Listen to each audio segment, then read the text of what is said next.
I did a live, Adam, last time I did a live on Facebook, I went live in the wrong Facebook group and didn't realize it for 4 days. Let me tell you. So I'm quite anxious about this all working. But let me just tell you. I don't know if I'm frozen or not at this moment, but I've got some beautiful sunshine out here in Western Canada. And I know you were just telling me over there in Ontario that it's already time. It is very dark. It's been dark for like an hour and a half. Boo winter. But yes, it's 7 o'clock here, Eastern time zone. I'm super excited. Hopefully my kids don't run around upstairs and you hear a bunch of banging, but here we are. Yeah. Okay, just a second. I'm not sure we're actually streaming. So if anybody's listening to us, can you just let us know you're actually hearing us? And otherwise, let me just check. Yeah, I think we're good. I think we're live. Yay. Okay, I'm going to see if I can split stream so you can keep an eye. So if someone is, tell me how this works. You've got the chat window on the one side of your screen, and yes. No, I mean, like if someone posts something in Facebook or YouTube, it comes to in. Hey, yes. Sarah Reckman, you're here. We can hear you. Thank you. Sarah's in London. You're also cool. Looking at dark. Yes, Sarah is amazing. She did the anxiety talk on the summit. So I'm super excited. Sarah, you're gonna love Adam. He is gonna offer so much information. Sarah's that's just starting, right? Like you've been doing it for a couple of years now. Her business. So it's mentally healthy me, I think. Well, so we know that you can hear us on Facebook. Leave us a message because we just want to make sure that all of our channels are working properly. Let us know. Obviously, we could be heard on YouTube. We just want to double check Facebook. I know this is Laura's broadcast, but I'm kind of running tech. So Adam runs all my tech. This is like the theme of the night. When you don't know what to do with social media and tech, call Adam. Well, that's not true. But it helped me. I can help as much as I can. Oh, someone from Facebook, you're okay on Facebook. Yay. Thank you so much. Hey, let us know where you're watching from. I'm really curious. And then the other thing I'm curious about is because we're going to be taking questions at the end of the video. I'm curious if you are in the process of planning an online event, or if you've recently planned an online event, or if you're just here out of pure curiosity. So I'm curious. And then along the way, leave your questions in the comments. And at the end, Laura's going to play favorites and pick a few questions and we'll answer them together. Kimberly, you're talking about it being a little bit, or somebody was saying that a little choppy.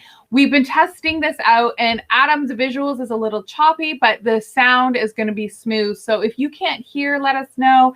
But just know that even though Adam might stall out, but it seems to be audio is consistent. I'll do my best. I'll try and talk slowly, which is a real challenge for me. Yeah, so everyone, it is 7 o'clock. Thank you so much for joining in. I'm so excited that you're here. We are live with Adam McLaughlin, Principal of Trust Marketing. And myself, I'm Laura. If you haven't, I'm sure you've all met me. If you haven't, well, here I am, founder of Help Made Strong and the Church Mental Health Summit. So I am so glad you're here because we are going to offer, well, let's be honest, Adam is going to offer you a ton of value tonight because Adam, he started a trust marketing agency. So he's the founder of that, and where they believe that consistency builds trust. And I'm reading it here so I don't get it wrong here. And that trust fuels word of mouth. And a giveaway that Adam is offering to us tonight is that he's written an ebook with a complete marketing plan on how to use social media to promote your online summit or event. And he's giving that away for free at trustmarketingagency.com. So we are going to offer you all those links and everything that you need. But if you're wanting a sneak peek, go open a different browser, trustmarketingagency.com, and you will find that free giveaway from Adam. So we're going to start off, but if at any point in time that you have a question, pop it into, oh, look at that, Adam, knowing all the things, putting it into the chat. I wouldn't even know how to do that. If you have any questions, but put it in the chat box or put it in your comment section, and then we will either address it as we go through, or at the end, we'll make sure that everyone's questions are answered, because we want to use your time really valuably. So Adam, thank you so much for coming and talking to all these people, all my people. It's been amazing working with you. People, I don't know if you realize this, but I've been working with Adam, not just for the Mental Health Summit, but for the last 2 years. He has been a key advisor and supporter and contributor to Hope Made Strong. So this isn't just like a one-time thing that I met him and it's a great deal. Like Adam, when he says consistency and trust, let me tell you, that has been my experience for many years working with him with Hope Made Strong. So thank you so much, Adam. Oh, thank you for having me. I'm very excited to be here. Yeah. Okay. So just so we get everyone on the same page, tell me about Trust Marketing Agency.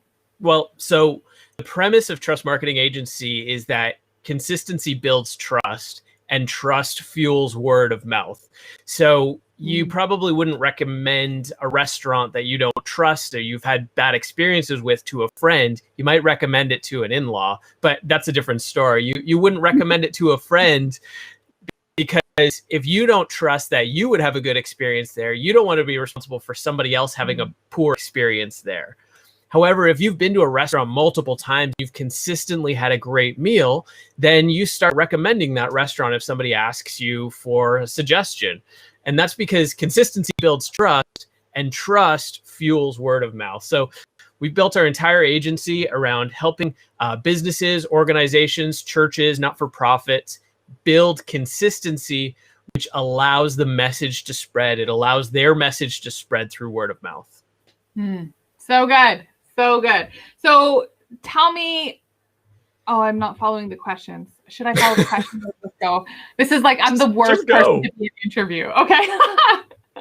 So I'm just thinking about, in the context of why we're meeting today, this is kind of a bounce off of the Church Mental Health Summit, right? So many people were like, okay, Laura, where did this come from? How did this come to be? And I was just like, look, I have some amazing people and they made this happen, and you're one of them. So tell me how that consistency builds trust links into what happened with Church Mental Health Summit. Well, one of the big things that I work with clients is a lot of clients show up and start the conversation with me frustrated. So I'm a little bit in a situation where I have to first help them get unfrustrated and get clarification. And once we build clarification around their audience, around their brand, around who they're trying to reach, around how they're trying to reach those people, then you kind of see this light switch click on where people go, oh, okay, now I know who we want to be, and now I know who to reach the people we need to reach. And then we build a plan to get there.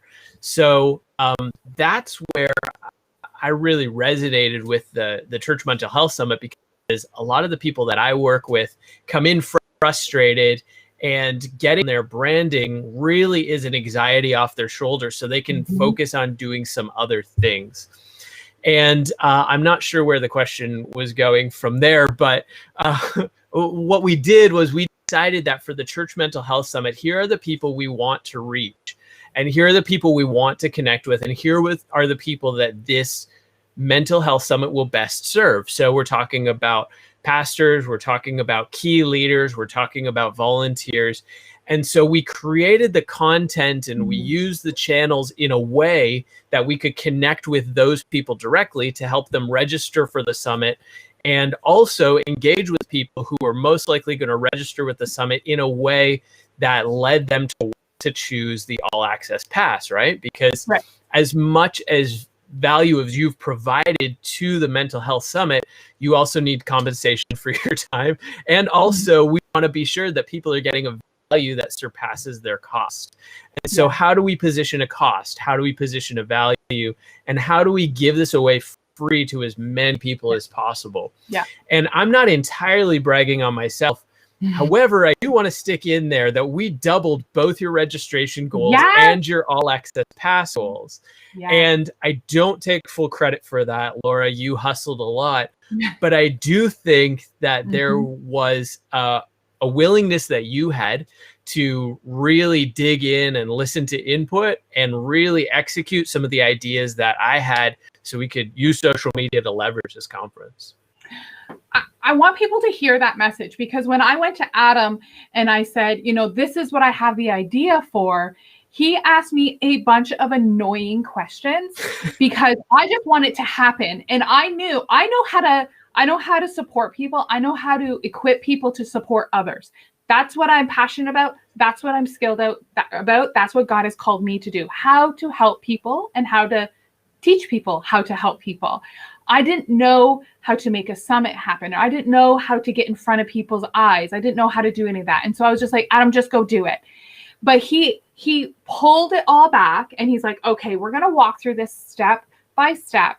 And I think that's what, I don't know about you who are watching, Kelly and Sarah and Katie and Kimberly. Oh my gosh, it's all K's. But anyway, I don't know about you, but I didn't know anything about marketing. I didn't know anything about, I barely still do now, marketing, branding, and social media. I just wanted it to happen. But I didn't realize how important it was for me to be consistent and to continue to say the same message over and over and over. And I think that's, Adam really honed that in and forced me, sometimes against my will, forced me to be consistent and to be really, really hyper-focused in the purpose and in the person that we're targeting. And I think that I would have never been able to get to that point to be so specific without you bringing that in. So yes, the end looks like it's social media marketing and there's a plan, but there was a whole bunch of stuff behind the scenes that he really coached me into. And yes, I was a willing person to push through, but I didn't have the skills. And I think we want to achieve the end result but we need to bring people into our lives who have the skills. And thank you, Adam, for being that person. Well, I want to say thank you to you as well, because I had created a plan, obviously, to promote your summit. And then as we were going through the summit, I beefed up that plan. So it went from about 1,000-word marketing strategy to about a 4,200-word marketing strategy. And that is what we are giving away for free at Trust Marketing Agency. It's the full 4,200-word package marketing summit strategy that we used to promote your strategy, your summit, I should say. And it's free tonight. It actually launches today. It's called Leverage, How to Use Social Media to Promote Your Online Event. And so I would love all of your listeners to make themselves available to that. Yeah.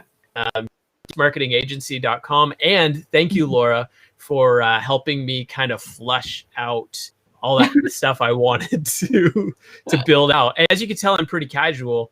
I'm wearing a hoodie. I'm sitting in a travel trailer because this is where I live full time. A lot of times people come to me and they say, hey, we're interested in some marketing, but the last guy we used, he talked over our heads and we didn't understand what he was saying. And he used all this strategy and he showed up in a tie and he kind of treated us weird because we weren't, ready for like suit and tie kind of marketing stuff. I'm just a casual guy here to throw you some ideas and here to get you some results. So thank you, Laura, again, for kind of helping me work through building out your marketing strategy. Yeah, let me tell you, no question was a stupid question because you had to walk me through step by step how to use Instagram. Because as a social worker, as a supporter, as a mental health person, I've been trained and told to remove myself from social media, that to be very off-putting, like social media is, to not engage and be very private. And so this is a whole shift of perspective now with marketing, with throwing myself out there and posting all the time. It's very, very foreign to me and it feels uncomfortable. But you walked me through every step. So even if I want to encourage people who may be listening as well that don't have a large following, Adam, can you describe a little bit how we leveraged the small following that I had with the event and how that that shifted through?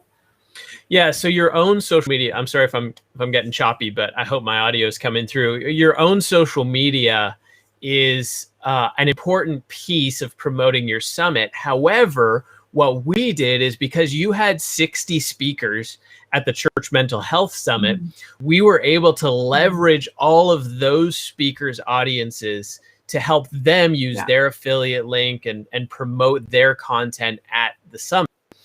And so that was a big piece of the puzzle for us, is how do we empower your speakers to be advocates for the Church Mental Health Summit? And so it took a lot of research on our end, on my end, I should say, because because I was consistently checking, who is engaged. Oh, Adam, I think your audio ended. Oh, shoot. Oh, no, and we're live, and Adam, you stopped. Oh, dear. Okay, so I'm going to do this on the fly. I think I know what he's going to say, but I don't know all the ins and outs. So he is talking about how I had a very small list. I had like 300 people, and let me tell you, like 2/3 of them were friends and family. And so when I connected with one person, it multiplied into 3, and then 3 to 9, and it grew very quickly for speakers and people who are engaging in the event. And we were utilizing Adam and his plan that you can download at trustmarketingagency.com, that he put this plan together on how to enable and how to empower the speakers so that they are able to spread the word quickly, easily, seamlessly, so that they are able to have more engagement with their people. And you can do this. Everybody, are you back? Yeah, I'm back. And I was just talking about how you can utilize the plan that you have at Trust Marketing Agency to how you walked it through and how you engaged the speakers and allowed and gave them, equipped them and empowered them to be able to spread it to their network. And you lay all how you did that in your freebie that you have at trustmarketingagency.com. That's right. So picking up where you left off. Well, we jumped on, found out who are the active speakers on Twitter and who are the active speakers on Instagram, and how can we tag them so they share about the summit? How can we provide them digital assets? How can we provide them quotes from their talks that they can post? Either they can post it themselves to their own social media channels, or we can post it to the Hope Made Strong channels and tag them so they share it. So, a great way to leverage a wide audience is to add up, even if each of your speakers, 60 speakers, even if they only had 100 followers each, you could add that up, looking at a potential reach of 6,000 as a starting point. And so we tried to figure out, how do we leverage all of those pieces of the puzzle? And then the other thing we did is we grew your audience during the summit, not just your speakers' audiences. So one of the things we did was we regularly talked about going to find people who are in your summit's target audience and following and engaging with them on Twitter or Instagram or other channels, with the hopes that they would start following you back and in turn hear about the summit. Yeah, that piece was kind of mind-blowing to me, because I was like, again, I'm not active on social media, or I wasn't active on social media. I'm trying to change my ways. I wasn't active on social media. And so Adam's just like, he's like, okay, he gave me homework. It was ridiculous, but it was so useful. He's like, okay, step 1, you're going to do this. Step 2, you're going to do that. Step 3. And I was like, okay, I don't know what, this seems ridiculous to me. And it worked. It so worked. The more people I followed, the more people I engaged with. And you think, yes, that's common sense. But to me, it was so uncomfortable, because I don't friend people I don't know. And the more I did it, and these aren't like randoms that are people. These are people that are influential and engaging and in the community of mental health and church and serving people. And so it really did work. That's what I'm trying to say.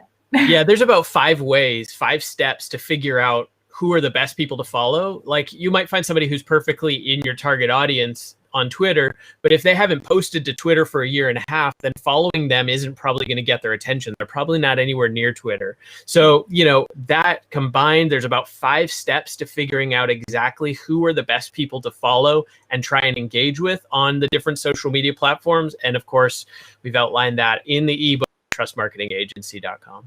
Yes, very good.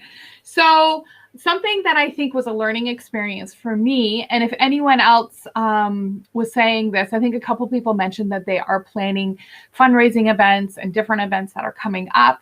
How long do we need to promote? So for people who don't know, the concept of Church Mental Health Summit started August 11th or something ridiculous like that. And it happened October 10th. And so we literally had 8 weeks to find speakers, promote, get all the stuff together. And so, Adam, would you say that we started promoting 2, maybe 3 weeks before? I think it was about 25 days ahead of the summit. It was just over 2 weeks. Just over 2 weeks. And is that I thought, this is ridiculous. We're so behind, and I was super stressed out about it. But turns out with your plan, it seemed to work. It seemed to work. See, the thing with online conferences or online events or summits or product launches or webinars or whatever the case might be, is people can literally find out 3 minutes ahead of time, be interested, and join and watch. It's not like an in-person conference where you're booking flights and booking hotels and booking days off work and all those things. People are going to find out about it and listen to it in the background while they keep doing their own work during the day. So the thing is that you want to balance how much content you have to promote the summit or your online event with, and the flip side of that is being too redundant or too repetitive, or just keep saying, watch my event, watch my event, watch my event, register here. Yeah, I didn't want to be that annoying person. Right. So we found ways to balance that out. When we're talking about an online event, broadly speaking, you could be talking about a conference. You could be talking about an interview like this or a webinar. You could be talking about a product launch. And so I like to base the promotion period based on how many speakers you have at the event. And so, we've done some promotion for this webinar, but we've done nothing like 3 weeks of promotion for this webinar because it would have been way too redundant, way too much. And really, even if people found out this afternoon, they could still engage with this if they thought it was interesting to them. So I like to balance out, the magnitude of the event with the amount of promotion that's going on.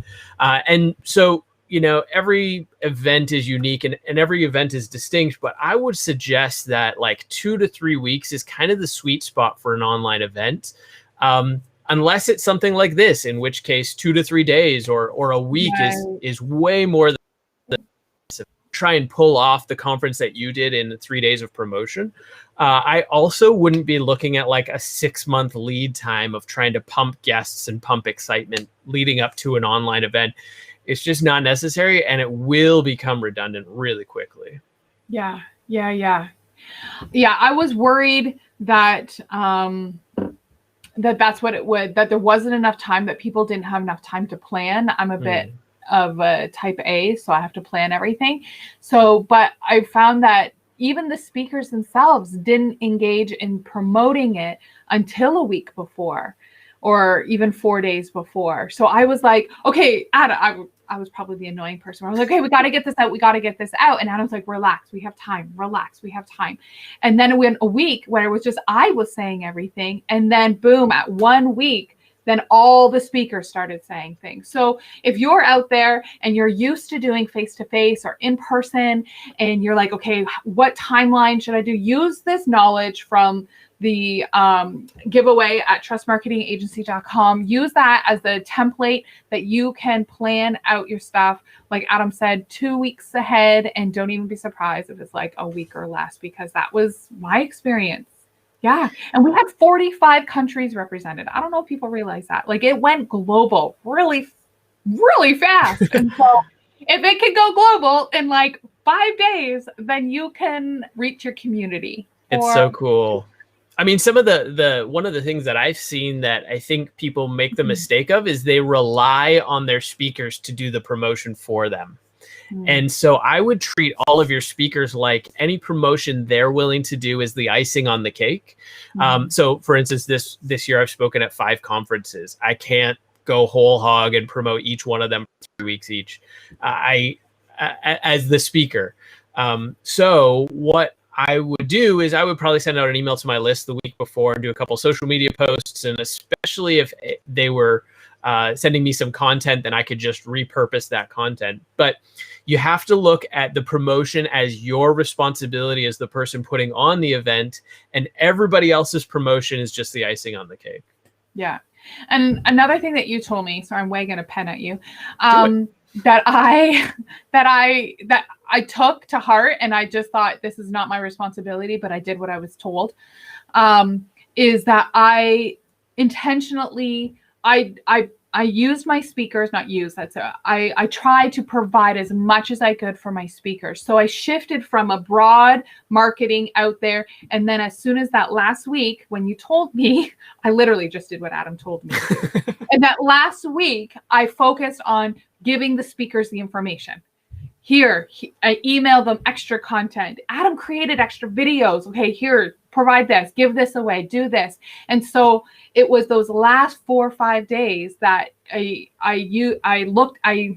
approached my speakers as my main promotion people. I didn't, right? Like it was, I don't know. I don't think I'm describing this well. No, you're doing good. Yeah.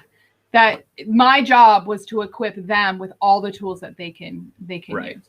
Yeah, it's my responsibility. I mean, you can't expect them to do your promotion for you. You have to do your promotion. Their promotion is icing on the cake. And at the same time, you can give them the tools so they're not like, hey, check out this conference. They actually have things going on and content that they can use, and pictures and graphics that they can use on their own channels, and then mention the conference. So it adds value to their channel, value to the speaker's channel, because you're creating content they didn't have to create. So they can post that on Twitter with an easy link to the summit.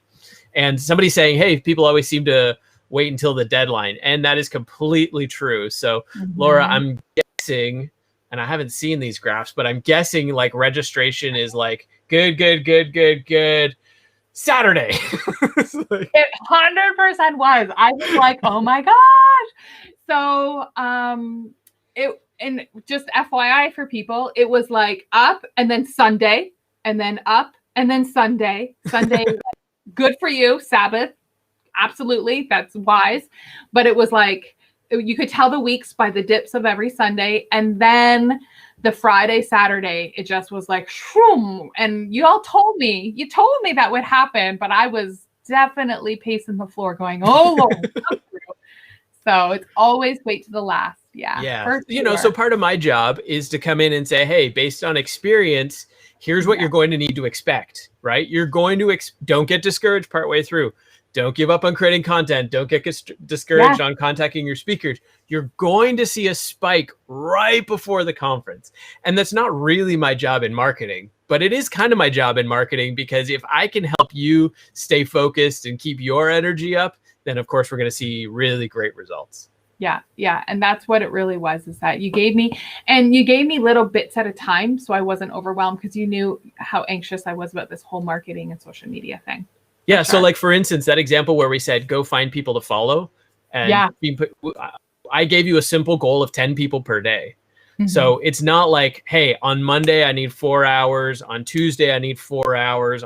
It was like, you know, one day you texted me, hey, I was just watching a movie with my kids. I wasn't really interested in the movie, but I got my 10 follows in, and that slowly grew your audience. It did. And it's the multiplication piece, right? So then those people share my stuff or like it, and then it just grows and grows and grows. Right. So it works. We have about 5 more minutes left. Just if anyone has any questions for Adam, marketing, strategy, social media, please put those in, and make sure you grab that trust marketing, that giveaway, the trustmarketingagency.com. Grab that. And just the last question, I'm just looking down at my list of questions. So we talked a lot about what we can do before the summit, but we really didn't touch on anything after the summit. So, and that's a whole different kind of spiel. So tell us about what we can do to help with after the summit. Yeah, too many people think, yay, it's over, I'm going for a nap and then I'm done. But you have a lot you can do after the summit. So in the case where your summit might have a premium pass or an upgrade, a sales feature, then you're going to expect that a bulk of your sales come the day of the summit and the day after the summit when people remember the stuff that they've seen. Mhm. But that's not to give up on the thought of reminding people that the all access pass is still available. Maybe they missed your summit. Maybe they wanted to see a different speaker, that the sessions were at the same time. Maybe they wanted to show a coworker some of that content and that coworker wasn't available. So you want to keep reminding them. In the case where you might be doing a product launch, then you want to remind them over and over and over about like, hey, we launched this product. You don't want to let it go after the event was over. So that's one aspect. And the other aspect is that we've created all this content for the summit, and a really good chunk of that content is available for repurposing. So even though you're not sending people a link to the summit, all the quote graphics created, all the engagement strategy that we created for the summit, I then took for you and I scheduled out your social media till the end of the year. So on top of on top of creating all kinds of content for the summit, I was also able to create you about 10 weeks of social media content. And now your only responsibility is to go and engage with people when they leave a comment, when they like your stuff, when they share. And, the tool that I use for doing content over and over and over will take that most popular content and automatically reschedule it even into the new year. And so, you've built out about 200 pieces of content using this summit that we can completely repurpose moving forward, as well as endorsing all your speakers. So you're going to put a quote from one of your speakers and you're going to tag them, and they're going to get exposure to your audience through that. So, unfortunately, too many people go, yay, the summit's done, or yay, my online event is done, or yay, my product launch is done. I'm going for a nap and a Slurpee, not necessarily in that order. And so that may or may not be the best time to give up your marketing strategy. This is kind of, you still have a third of your marketing strategy that has to be executed after your event. So good. And you're the king of repurposing content. Like, you come up with ideas, oh, you can do this or you can do that. And I think we have two questions that are coming in, and I'm going to go to those questions first, but I have another thought. But the first question is when developing an in-person conference after a pandemic? So this is in person, we're free to gather. What is the recommended timeline for marketing? So I would, again, be looking at the conversations about your audience and how long is it going to take them to prepare to be there. So, for instance, if you're expecting people to fly in from all over the world, then you want to give them a much wider lead time than if you were doing like a Friday night, Saturday morning parenting conference for people who are already at your church, right? The Friday night, Saturday night, you could probably do a 2-3 week lead time, and people would have plenty of time to find a sitter or book the evening off work and drive over to your church, sit there and enjoy the conference. If you're expecting people to fly in from all over the world and you're doing a 4-day conference, then, somebody traveling from Australia or from England, they're going to have to book a week in order to travel and be there for your 4-day conference and deal with time changes and all that kind of stuff. So you're going to need to give them more than 2 weeks notice to book a 1-week trip. And so, again, depending on what kind of event you're doing, I would use kind of the save the date model, where you might give people a heads up that this is coming 6 months, 3 months. In some cases, you might let them know a year ahead of time at the last event, hey, we're doing this event next year at these are the dates. But I wouldn't try and do 365 days of promotion to the event. I would really try and figure out what is the timeline leading up to the event. And then the other thing you might consider is there's probably a point of no return where people can no longer sign up for the event. Maybe you've pre-sold tickets, or somebody can't just jump on a plane from Australia and be there tomorrow, right? So then your promotion time actually gets bumped ahead because you basically need to end promoting at your time point of no return, right? Or when all your tickets are sold out, you don't want to keep promoting and say, hey, buy your ticket online now. You're just gonna frustrate people. So it's a bit of a non-answer. I apologize, but it really does depend on your event. There isn't a black and white answer to that one. So if it was a local event, you're saying, and that was, 1 or day and a half, then you're still within the 2, 3, 4 weeks, easy. Anything greater than that would, expand accordingly. Yeah. And so, I am kind of a fan of that save the date model. And so you might, let's say it was an event for your church, and you're going to say, okay, here are all the events coming up in the next 6 months, and you give people a handout. And so, there's a parenting conference, and there's a marriage conference, and there's a leadership conference, and there's a men's breakfast, and there's a ladies Bible study, and all the way through. Or for like a not-for-profit organization, you might say, hey, save the date because we have a fundraiser coming up, and we've got a community event, and we've got a marathon, and we've got, all these different pieces of the puzzle. Or you might say, hey, I just sent my book into the publisher. It's not coming out for 6 months, but here's where you can pre-order. And we're going to do a live conference all about that book on this day. And so, kind of that save the date model is good ahead of time, which is something we probably would have done in like a 3 or 4 month space if we had a heads up on the Church Mental Health Summit. However, save the date next year, Adam. because there was a grinder, it was like, Adam, I've got 5 weeks. What can we do? And so, so I would look at balancing those things. Yeah. Good. Excellent. Awesome. And then advice with algorithms. So yes, that's a terrifying question. But a good one. So for listeners who don't know what that means, algorithm is basically what does the social media network think of your post, and how do they decide who to share it with, right? So the challenge is maybe whoever asked that question about the algorithm, you have a specific question, a more specific question. Maybe you're asking about Facebook or Twitter or Instagram or something more specific. I would love to hear that question. And each one of those are different. There's different designers who designed each of those pieces of software, and all kind of a little bit different. So here's another vague answer. I'm going to use Instagram image or video text on Instagram. If you're going to use Twitter, you can do text, you could do an image, you could do video link. And while video works really well on other channels, video isn't as great on Twitter.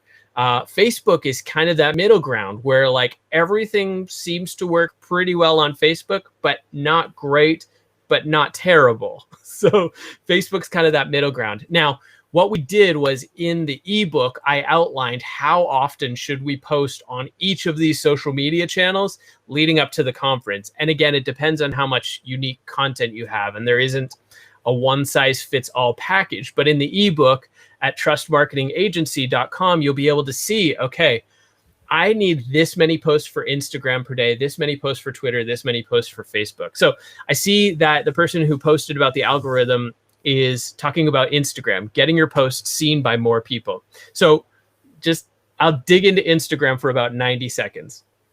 Instagram is important when you're using hashtags. So you want to find hashtags that people who are looking for your content are going to resonate with.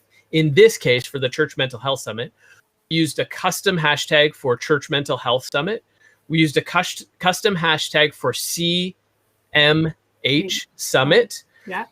And then we often use the hashtag mental health. And then depending on the topic that the speaker was talking about, we might use anxiety or self-care or psychology or counseling or pastoring to, again, try and get the people who would see those other hashtags to see your hashtag. So what Instagram does is go, okay, Bob liked 13 posts last week that had the hashtag pastoring. So we're going to show him this one from the Church Mental Health Summit with hashtag pastoring, because I'm wondering if he might like that too. So using hashtags is important.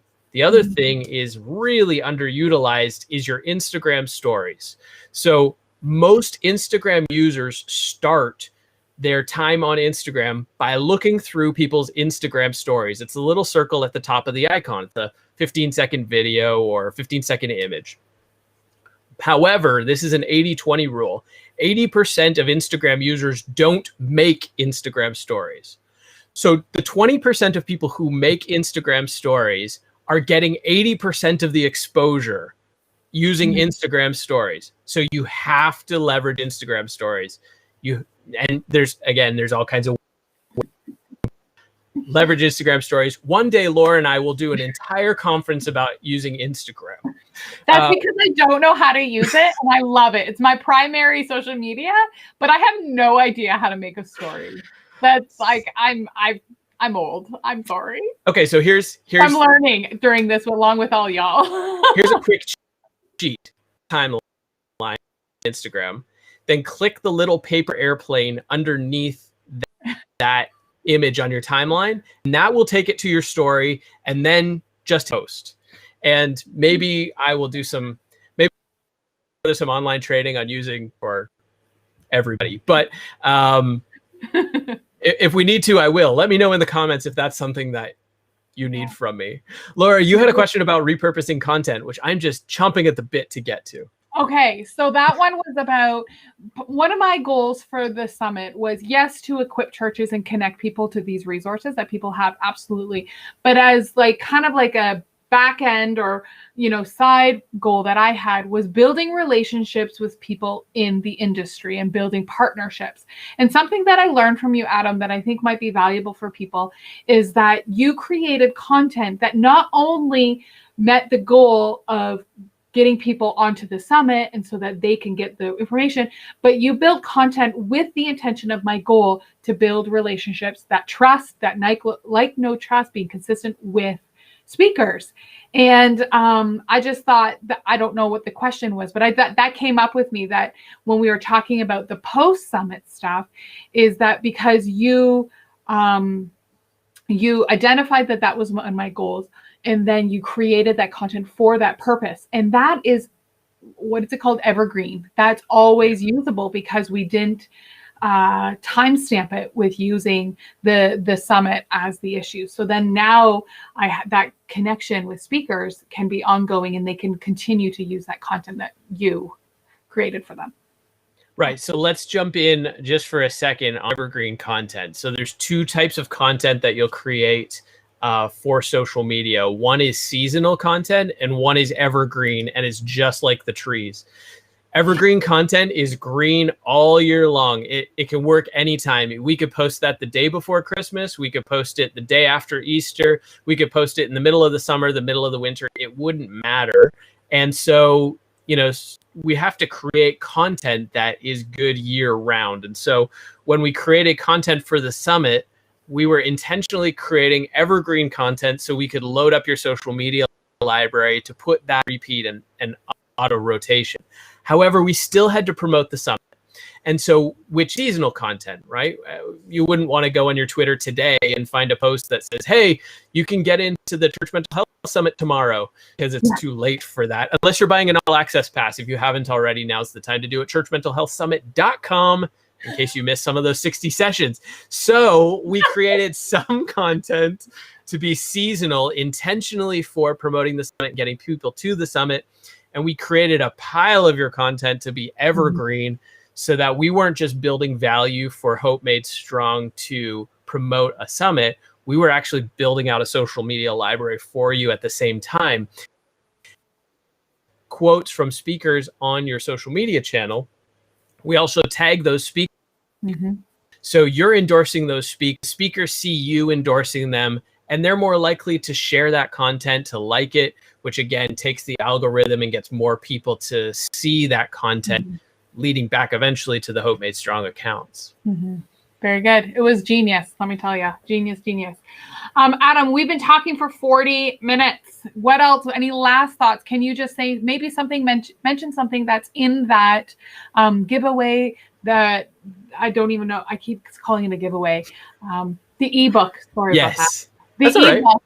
that you have. Is there something on there, maybe a golden nugget that we haven't really touched on yet? Yeah, so I'll jump to the chase here. The ebook is for entirely custom marketing strategy that I built for the Church Mental Health Summit, but I took all the specifics out and put in my recommendations for any event. So things like how long should we promote? How do we keep talking about it without sounding redundant? How do we get on all of our social media channels and not just leverage the ones that we already have? How do we build an audience when we don't currently have a huge audience? We leverage our speakers audience. All of that's in the ebook. But if you're like me, you would download a 4,000 word ebook, get about 3 paragraphs through and be like, oh, this is way too much information. So there is a bonus checklist at the end of the ebook.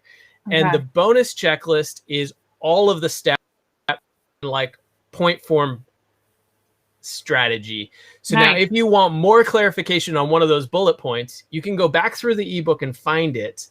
But if you're like me and you just want to get it done, there's about 25 bullet points that'll outline for you exactly how to use social media to promote your online event. Just start checking those off and away we go. That's amazing. Oh my gosh, you read my mind, because I'm like, just get to the point. Just get to the point. So flip to the back of the book, find out the points. If you have more questions, find it in your ebook. Amazing. Thank you so much, Adam. I don't know how to end this off, because I think you and I could chat for like an hour or so more, but we do need to end this. Thank you, everyone who has asked questions. If you want to reach Adam, you can get him at trustmarketingagency.com, and that is the best way to connect with all of the ways. Awesome. Thank you so much. Thanks, Laura. Talk soon. See ya. Bye, everyone.